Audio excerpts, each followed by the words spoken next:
I'm Douglas Massi, and in this video, we're going to play for you a live training call that was actually recorded just a couple weeks ago where I give away several trade secrets. When I say trade secrets, I mean you are about to hear several important techniques. Let's just say things that we normally only share with our in-house final expense sales team. One of the things you'll hear is me sharing a story of an agent that I had recently spoken with who was basically failing miserably. The interesting thing about this guy is that he was doing some of the exact same nonsense that every failed insurance agent basically does. And sadly, there are a lot of people that are watching this video right now that are doing that same exact stuff and are pretty much on their way out of the business before they even got started. Also, in this training call, I'm going to address 8 things that must be done in every final expense presentation so that you can increase your sales ratio and sell more final expense insurance. Coming up next, so stick around.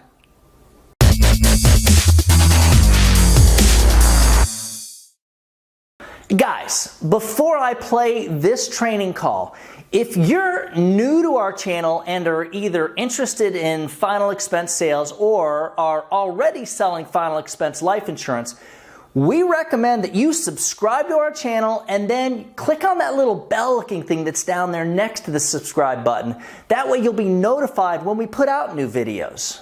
I'm also going to ask that you give this video a thumbs up right now because that lets us know that you're actually checking out our channel and watching our videos. Before I play the call, if you're interested in joining our national final expense sales team, which means you will have first year commission starting at 100% and a couple of the products pay even up to 120%, just shoot me an email at doug@ufesonline.com. You want to know what's cool about being an agent on our sales team? Agents on our sales team have access to our lead programs at discounted prices and our online training platform, which is actually perfect for taking a newer agent with some basic sales skills to the next level and can easily put you on target to earn a 6-figure income. Just shoot me an email at that same address. So let's get into the training call. Ladies and gentlemen, good morning and welcome to the Monday training call. So today I think we've got a good call for you, and I know some of it's going to be a little repetitive as usual, but you know, I just don't think you can ever talk too much about what needs to happen during a presentation. So a couple of things. I do have a pretty cool announcement for you guys. Now, you know, we're constantly tweaking out the Facebook lead. Since we started with this lead, it's probably been about almost a year ago now. You know, back then we were just getting the name, the phone number, the address, like vague, like very vague. And so now on the Facebook lead, we are asking for a date of birth. We're getting a little more information, and we're asking for a favorite color, you know, for a password for you guys to use, which is kind of unnecessary because since then we've actually, even over the past couple of weeks, we've even stepped the lead up, and this is something that they've been working on for a while. And we finally, it's working. Unfortunately, there's a little bit of a pain in the neck about doing this, but what our lead now does, this Facebook lead, is you can request a printable card. So the pain in the neck is if you look at the leads as they come in on your Google Sheets, next to each lead is an HTTP address that you can click on or copy and paste into a new browser, and then it allows you to request this printable card. This is important for door knocking. It's super important. And you know, guys, if you're just out there trying to pick the low-hanging fruit and you're not doing any door knocking on your leads, you're either A, not going to make it, or B, you're just barely going to get by. So, you know, just to be clear, and I have to say this because I know that I had a conversation with someone recently that, I kind of realized they were just really trying to get those low-hanging fruit, and it's just not a reality in this business. It's just not how it works. You've got to pay your dues. We all have to. We all have to do door knocking, especially your first few years in the business. It's a big part of it. And so with that being said, this printable card is awesome. So here's what happens. Let me describe the Facebook lead again. Of course, the client sees the ads. We're running over 250 ads per agent. They click on this ad. It takes them to a landing page.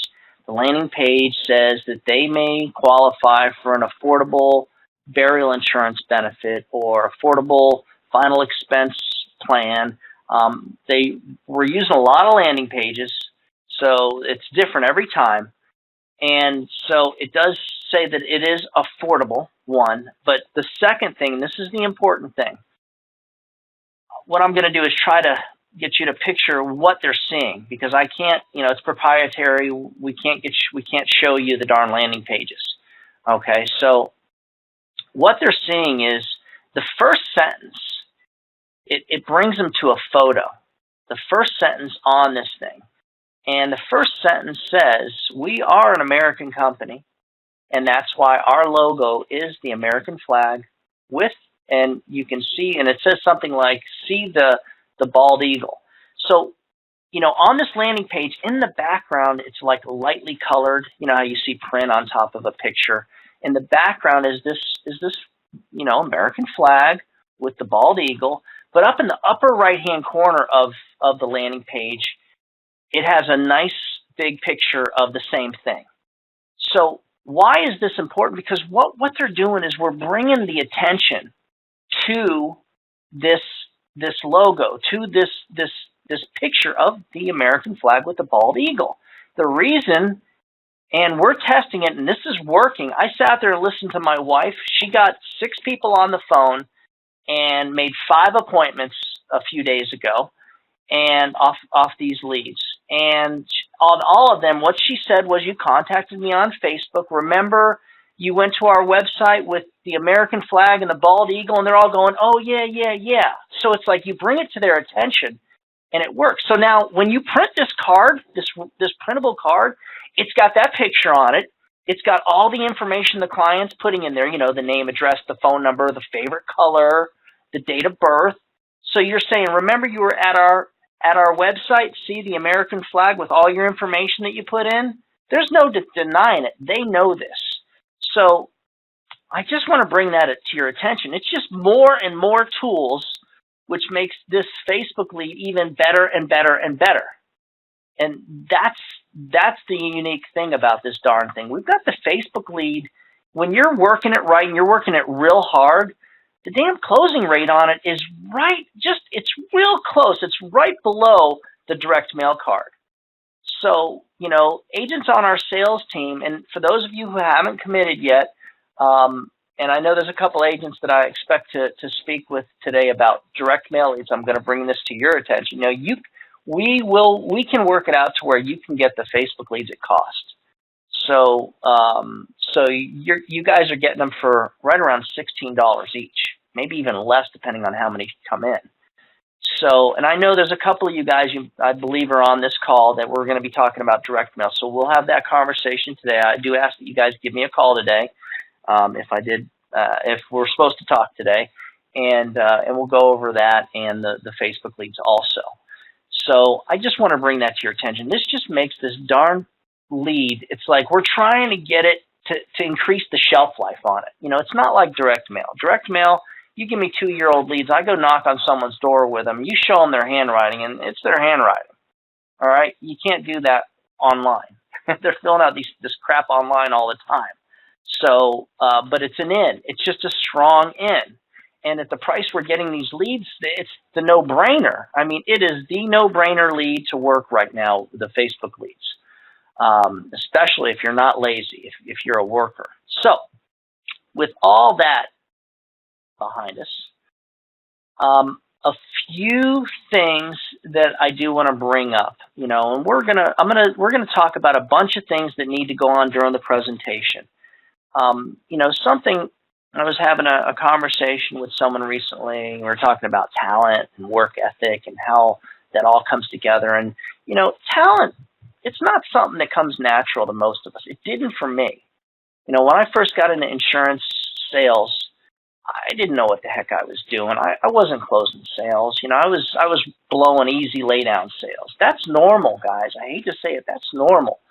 To me, what talent is, it's like you have to do the activity over and over and get better and better and be open-minded about learning and do what you're taught. Because generally, in most cases, if I'm telling you something, I'm telling you something because of my experience. And my experience includes a lot of success. So, the talent will come, but nothing's going to beat work ethic. The talent's not going to come without the work ethic. And that is the bottom line. And so, there's things that can actually replace talent. And part of that is the presentation. I am telling you, you do the presentation right, you spend whatever it takes, 100 hours memorizing the presentation, weeks and weeks, whatever it takes, 12, 15 hours a day for weeks and weeks and months, whatever. And you get that presentation down to where you got it rolling off your tongue, man, that's going to replace talent until you are talented. It really will. So another thing is sadly, it gets frustrating. Our business, when you're new, I understand the feeling. I know that feeling of frustration. God, what a terrible feeling, being frustrated because they're telling me they thought it was free. They've got even the ones that are the good sales, they're saying they need it, and then at the end they're going, well, I got to talk to somebody about it. I don't do anything when I first meet any. Look, I know that gets frustrating. But you have to push through this. You have to push through your learning curve and learn, and push your limits. That's the thing. We have to push our limits in the beginning, because if not, if you're trying to do a regular work week out of this, that old, well, I'm going to put in my hard 40 to 50 hours. That's not how this business is going to work. This business is not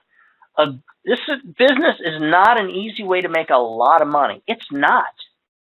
It's a great way to make a lot of money for someone with the right work ethic. Because now, after you do it and get good at it and get through the first year and then keep grinding through it and get through the second year, you start seeing this lifetime income stream that starts to happen. And then if you're really good and you've got something to offer, yes, teach another agent, recruit agents. There is nothing wrong with doing that, especially if you know what the hell you're doing. To me, that only makes sense. It only makes sense to be the next step. And believe me, I will help you with that. We do have several agencies, and I say agencies with full-blown, not 1-2 agents. That's a great way to start. You start with one agent at a time. But we do have agencies on here that have a lot of agents that work with us, that are working our leads, that are working our programs. So we want you guys to do this too. And another thing real quick, this is very important, and I think I brought it up last week, was it is super important to record yourself. You're going to hear yourself doing stuff you don't realize you're doing. When you're in the house with the client, just record yourself and then listen to it later. And part of that is and yes, please send it to me. If you listen to it and you're going, oh shoot, I'm not hearing anything. I sound pretty good to me. If you're thinking that, then send the recording to me.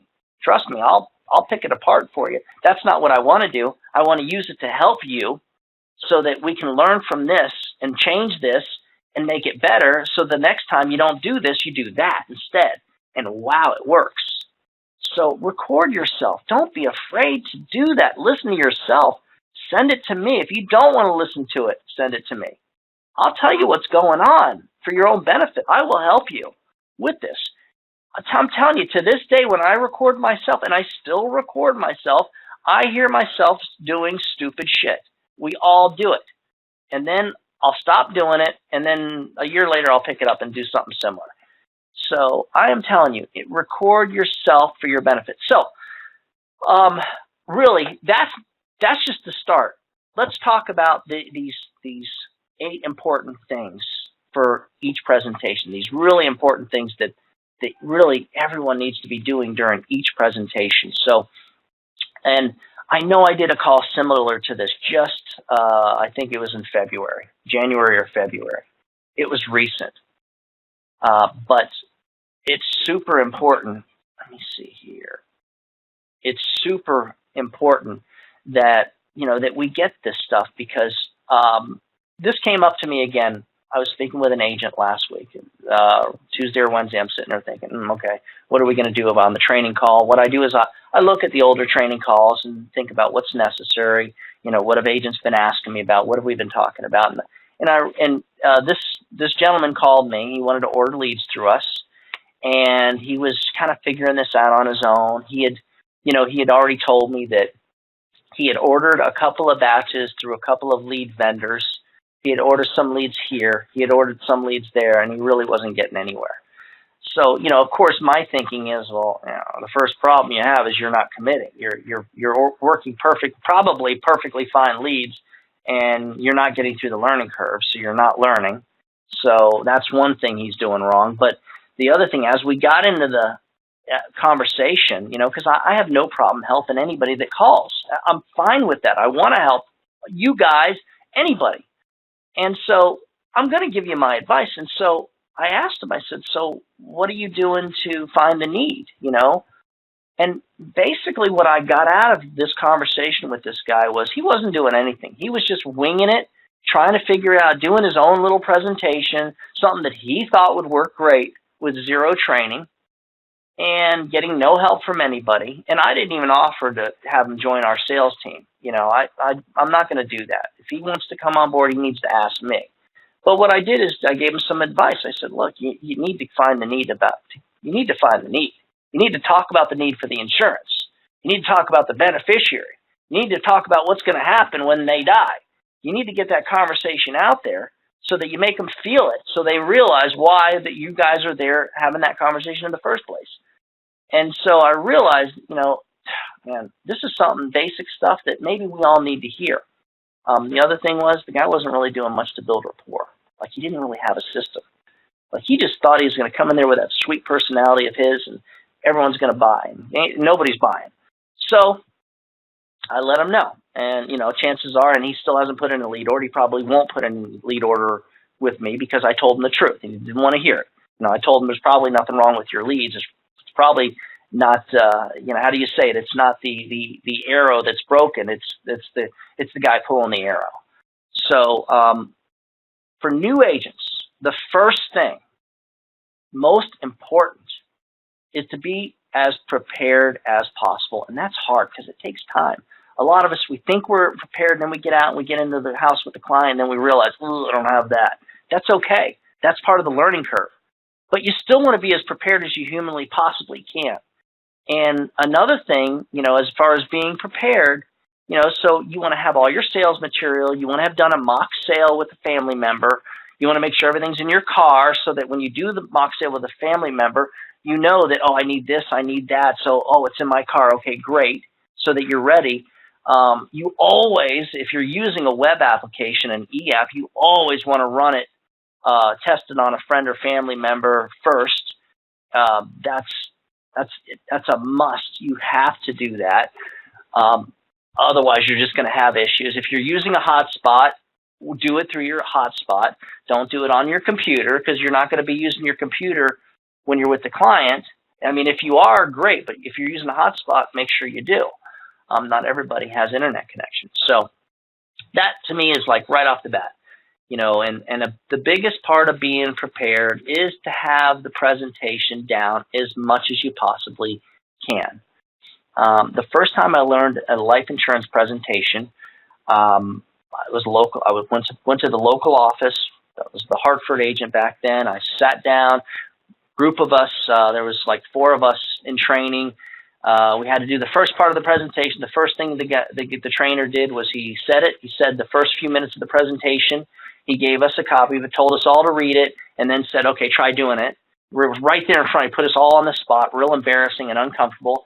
And then he did it again, and he actually corrected us, which really didn't help us much. I remember I'm thinking, well, we don't even know what the hell we're doing. Correcting us, I'm not going to learn if I don't know the basics of it. But the assignment he said was, tomorrow you're doing it. Tomorrow when you come in, you need to do this first part. You're going to do it in front of everybody. You're not going to read it. You need to have it memorized. So I was like, holy cow. I felt really uncomfortable about that. I'm not good at memorizing, but what I did do is I went home and I spent probably 10 hours just memorizing. Everywhere I drove, I listened to the recording of him. We had the old tape player, so I recorded the guy and just read it over and over and said it over and over and over and over and over and over and over and over and over, so that when I actually came in and had to do it in front of everybody, I actually was able to say some of it. Did it sound good? No, it was terrible. But I spent the time to learn. So guess what the next assignment was? Yeah, he did the same damn thing. He's like, okay, tomorrow I need you to come in and do the first part and the second part. And so on and on and on. And that's what you need to do for yourself if you're new. You need to do what it takes. You have to do what it takes to get your presentation down. If you're not spending hours and hours every day memorizing it, then you're basically trying to wing a presentation. And if you're already a super talented closer, then you can do that. But if you don't have that talent we talked about, you need the work ethic to make up for it. The work ethic doesn't mean going out in the field and just trying it. It means busting your ass to do what you have to do to memorize it. I can't memorize shit, and I made myself memorize my first presentation. And then my final expense one too, which I basically designed myself, which is the one that that a lot of you guys are using. So another part of this, and I want to bring this up as kind of a part two of being prepared, doing the presentation. Before we even get into the presentation, there's one thing that I was taught in that class with that guy. I was taught that energy, excitement, and enthusiasm can actually make up for a shitty presentation.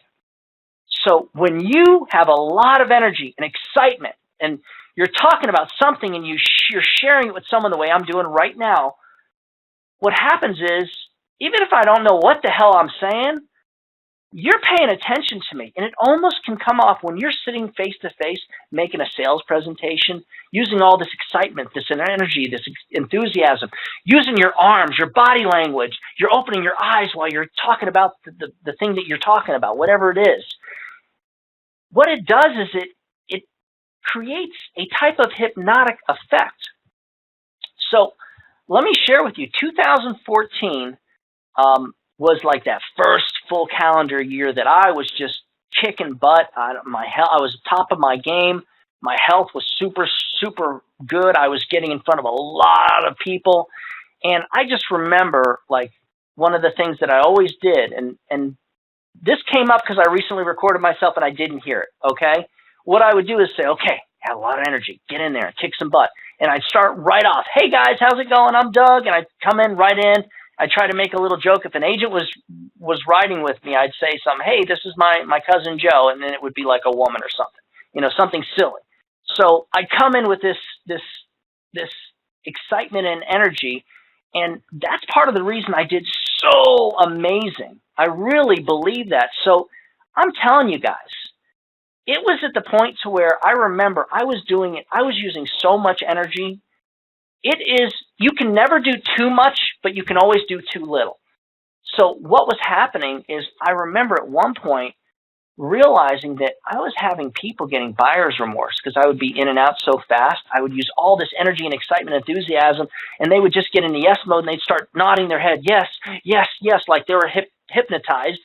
And the next thing you know, they're calling me before I even get home with the application, before I get to the next appointment, calling to cancel. I just remember it was so much energy that they were just buying. So guys, is that going to be a problem? I don't know. If you have that problem, then you key it back. But if anybody's having a problem with so many people buying and then half of them closing, if you're making 5, 6, 7 sales in a day and half of them are canceling, you're still making a few sales, right? But then you can adjust that.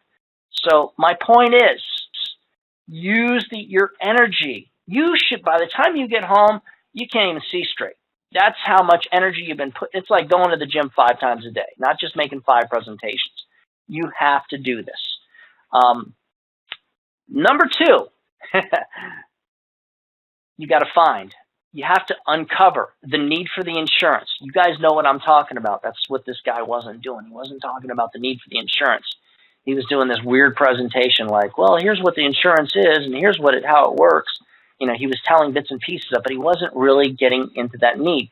That's why I do the 3 reasons.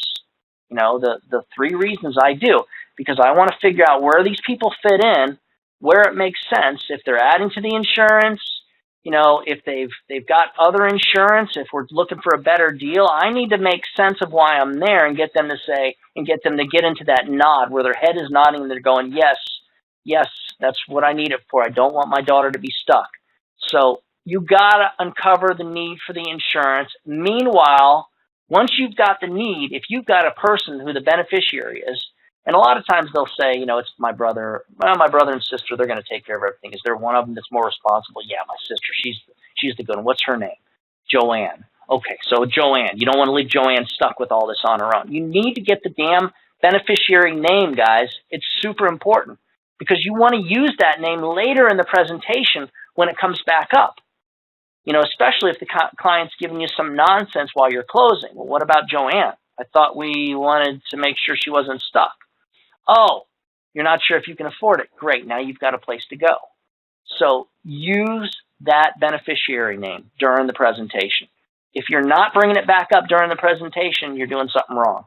You'll figure it out as time goes on, especially if you're new, that there's other times, there's other opportunities. Oh, here's where I can talk about that beneficiary. Yes. Oh, okay. So, oh, yeah, right. Joanne, right, her. So you and her, and you bring that name back into the presentation. So this also helps you to build rapport too. It's like we know each other. We all know each other. Me, Joanne, and you, we all know each other. It's weird. It's a hypnotic thing. When you're using the energy, the excitement, you're doing all these little things we're talking about in today's calls, it's only going to make it easier for you to close more sales. So you gotta, and this is what was funny about the agent the other day, is you gotta have a way to build rapport. You know, newer agents, I know I tell you over and over, you gotta have your personal commercial.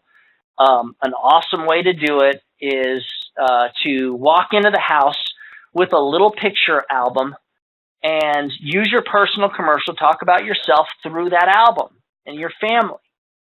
And that to me is awesome, because at some point you can also bring up, you know, a picture of a deceased family member and maybe a little story, a little sub story added to that. You know, well, this is my Aunt Joanne. When she passed away, it was pretty simple. You know, she had the final expense insurance, Uncle Joe, and we all helped him with everything, and the money was there, so it was easy. But when Uncle Joe went, he didn't have any insurance. It was a nightmare. And so now, you know, Uncle Joe passed. My dad, his brother, and mom were arguing because the family had to pitch in. It was a real mess. It was a real mess because he didn't take care of this simple little thing. So I'm glad that you want to make sure that this is taken care of for your sister Joanne, so she doesn't get stuck having to go through what my parents went through. See, again, I'm using an example of how to bring in the beneficiary's name, how to bring that back into the presentation, because you should be able to do it a couple of times. And if you're not doing it, I want you to think about it in your next presentation or afterwards. Oh, I didn't bring that name back up. Oh, I didn't even ask for the name. That's a mistake. That's a mistake. You got to find the need. You got to build rapport, and the next thing is you've got to separate yourself from the other insurance agents. And of course, you know, one of the things that I would say is you need to. It's important to really talk about what we do, why what I'm doing is different than the other stuff you're seeing out there. You know, and the way I always do it is I tell them, I say, look, you know, the good news is what I do is completely different than any other insurance agent you're ever going to meet. I don't work for a big insurance company. So, in other words, Mrs. Jones, if I worked for Colonial Penn, I'd have to come here and tell you how awesome our company is and then push the products on you. I'm not going to do that, Mrs. Jones. I don't believe in that. That's just not the right way to do it. What I do that's kind of unique is I work with a group of senior advocates licensed right here in Florida. And the cool thing about being part of this group is it gives me access to all the major carriers, and mainly the ones that are very competitive that we would want to use, and especially the carriers that are specifically designed, that have their product designed for folks like you on a fixed income. That's why I'm different than Colonial Penn. And that stuff you're seeing on TV, that graded whole life, you got to pay into that stuff for 2 to 3 years before it even takes effect. Is that what you want to do? I don't want you to do that either. Or that term life. That term life is only going to be good until maybe you're 70 or 75 years old. Then the price is going to go way up and you're going to drop it. Is that what you want? Of course not. That's why what I do is unique. I only believe in whole life insurance. The price will never change. The death benefit will never change on you either. And it's good till the day you die. As a matter of fact, as time goes on, they'll actually have money inside this policy that you can grab or borrow against in case you need it. The policy builds what we call cash value. This is different than that other stuff you're seeing out there.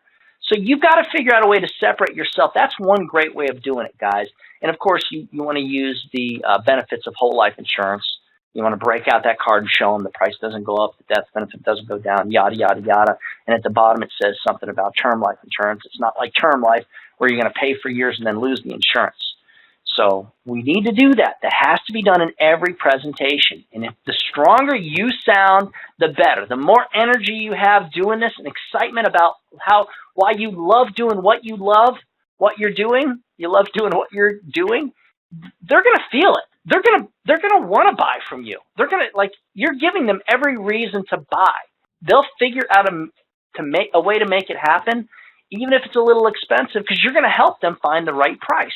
You're going to help them find an amount that they can afford. So let's talk about field underwriting, guys. You have to get the client off the couch to go grab that medication list, to go grab those medication bottles. And you need to be strong with your underwriting and make sure that you know exactly what each medication is for.